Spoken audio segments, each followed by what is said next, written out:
معاویہ رضی اللہ عنہ کے لیے دنیا و آخرت کی کامیابی کی ایک بے مثال دعا۔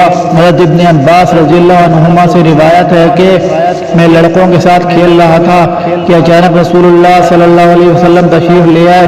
میں دروازے کے پیچھے چھپ گیا، کہا آپ آئے، اور میرے دونوں شانوں کے درمیان اپنے کھلے ہاتھ سے ہلکی سی ضرب لگائی۔ مقصود پیار کا اظہار تھا، اور فرمایا جاؤ میرے لیے معاویہ کو بلا لاؤ، میں نے آپ سے آ کر کہا وہ کھانا کھا رہے ہیں۔ آپ نے دوبارہ مجھ سے فرمایا جاؤ معاویہ کو بلا لاؤ، میں نے پھر آ کر کہا وہ کھانا کھا رہے ہیں، تو آپ نے فرمایا اللہ اس کا پیٹ نہ بھرے۔ رواہ مسلم، حدیث نمبر 6628۔ اس روایت میں جو الفاظ استعمال ہوئے ہیں اللہ اس کے پیٹ کو نہ بھرے، یہ الفاظ معاویہ رضی اللہ عنہ کی فضیلت کو بیان کر رہے ہیں، کیونکہ امام مسلم رحمۃ اللہ علیہ اس حدیث کو ان حدیث کے بعد لائے ہیں جن کے الفاظ ہیں۔ ترجمہ: حضرت ابو ہریرہ رضی اللہ عنہ سے روایت ہے کہ رسول اللہ صلی اللہ علیہ وآلہ وسلم نے فرمایا اے اللہ، میں انسان ہوں، جس بھی مسلمان شخص کو میں نے برا بھلا بولا یا اس پر لعنت کی یا اسے سزا دی تو اس کو اس کے لیے گناہوں سے کفارہ اور رحمت بنا دے۔ ایک روایت میں ہے کہ اس کے لیے اجر بنا دے۔ صحیح مسلم 2601۔ اسی طرح یہ واقعہ بھی مسلم شریف میں اسی زمن میں موجود ہے۔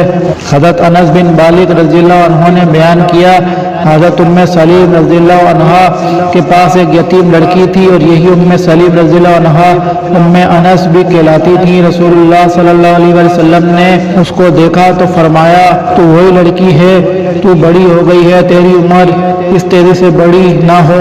وہ لڑکی روتی ہی واپس حضرت ام سلیم رضی اللہ عنہا کے پاس گئی۔ حضرت ام سلیم رضی اللہ عنہا نے پوچھا بیٹی تجھے کیا ہوا؟ اس نے کہا نبی صلی اللہ علیہ وسلم نے میرے خلاف دعا فرما دی ہے کہ میری عمر زیادہ نہ ہو، اب میری عمر کسی صورت زیادہ نہ ہوگی، یا کہا اب میرا زمانہ ہرگز زیادہ نہیں ہوگا۔ حضرت ام سلیم رضی اللہ عنہا جلدی سے دوپٹہ لپیٹتے ہوئے نکلیں تاکہ رسول اللہ صلی اللہ علیہ وسلم کے پاس حاضر ہوئی۔ رسول اللہ صلی اللہ علیہ وسلم نے ان سے پوچھا ام سلیم کیا بات ہے؟ حضرت ام سلیم رضی اللہ عنہا نے کہا اللہ کے نبی، کیا آپ نے میری پالی ہوئی یتیم لڑکی کے خلاف دعا کی ہے؟ آپ نے پوچھا یہ کیا بات ہے؟ ام سلیم رضی اللہ عنہا نے کہا وہ کہتی ہے آپ نے دعا فرمائی ہے کہ اس کی عمر زیادہ نہ ہو اور اس کا زمانہ لمبا نہ ہو۔ انس رضی اللہ عنہ نے کہا کہ رسول اللہ صلی اللہ علیہ وسلم ہنسے، پھر فرمایا ام سلیم کیا تمہیں معلوم نہیں کہ میں نے اپنے رب سے پختہ عہد لیا ہے؟ میں نے کہا میں ایک بشر ہی ہوں، جس طرح ایک بشر خوش ہوتا ہے میں بھی خوش ہوتا ہوں، اور جس طرح بشر ناراض ہوتے ہیں میں بھی ناراض ہوتا ہوں۔ تو میری امت میں سے کوئی بھی آدمی جس کے خلاف میں نے دعا کی وہ اس کا مستحق نہ تھا، تو اس دعا کو قیامت کے دن اس کے لیے پاکیزگی، گناہوں سے صفائی اور ایسی قربت بنا دے جس کے ذریعے سے تو اسے اپنے قریب فرما لے۔ رواہ مسلم 6627۔ اس حدیث کے حوالے سے امام نووی رحمۃ اللہ علیہ نے فرمایا، امام مسلم رحمۃ اللہ علیہ اس حدیث سے یہ سمجھے ہیں کہ حضرت معاویہ رضی اللہ عنہ اس بد دعا کے کبھی مستحق نہیں تھے، تبھی اس روایت کو اس باب کے اندر ذکر فرمایا ہے۔ ابن کثیر رحمۃ اللہ علیہ البدایہ والنہایہ حضرت معاویہ بن ابی سفیان رضی اللہ عنہما کے ترجمے میں بہت ہی خوبصورت ترین بات فرماتے ہیں۔ علامہ ابن کثیر رحمۃ اللہ علیہ نے فرمایا ہے کہ معاویہ رضی اللہ عنہ نے اس دعا سے دنیا اور آخرت میں فائدہ لیا ہے۔ دنیا میں فائدہ یوں لیا کہ معاویہ رضی اللہ عنہ جب شام کے امیر بنے تھے تو آپ ایک دن میں 7 مرتبہ کھاتے تھے۔ ان کے سامنے ایک بہت بڑا تھال لایا جاتا تھا جس میں بہت زیادہ گوشت اور پیاز ہوتا تھا، پھر آپ اس سے کھاتے تھے، اور آپ دن میں 7 مرتبہ گوشت کھاتے تھے اور بہت زیادہ مٹھائی اور پھل کھاتے تھے، اور کہتے تھے اللہ کی قسم میرا پیٹ نہیں بھرتا، میں کھا کھا کے تھک جاتا ہوں۔ اور یہ ایک بہت بڑی نعمت ہے کہ اس طرح کا معدہ انسان کے پاس ہو، اس کے لیے بادشاہ شوق رکھتے اور ترستے ہیں۔ نوٹ اس میں جو بات ہے کہ آپ دن میں 7 مرتبہ کھاتے تھے یہ ابن کثیر نے کہی ہے، لیکن بات سند صحیح معاویہ رضی اللہ عنہ سے ثابت نہیں، واللہ عالم۔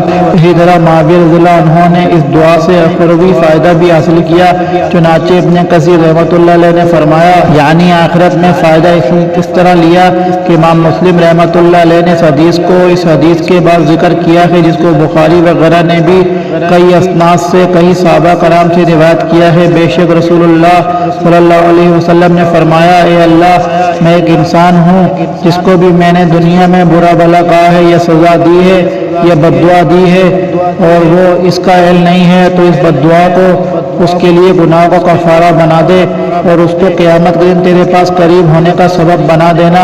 اسی طرح یہ بات بھی یاد رکھیں کہ عرب اپنے الفاظ کو غیر ارادی طور پر استعمال کرتے ہیں، اصل معنی مراد نہیں ہوتا، اس کے لیے کئی مثالیں حدیث میں موجود ہیں۔ مثلا ابو ذر رضی اللہ عنہ سے روایت ہے کہ رسول اللہ صلی اللہ علیہ وسلم کے پاس کچھ بکریاں جمع ہو گئی تو آپ صلی اللہ علیہ وسلم نے فرمایا، ابو ذر تم ان بکریوں کو جنگل میں لے جاؤ۔ چنانچہ میں انہیں ہانک کر مقام ربضہ کی طرف لے گیا، وہاں مجھے جنابت لاحق ہو جایا کرتی تھی اور میں نے 5-6 روز یوں ہی رہا کرتا۔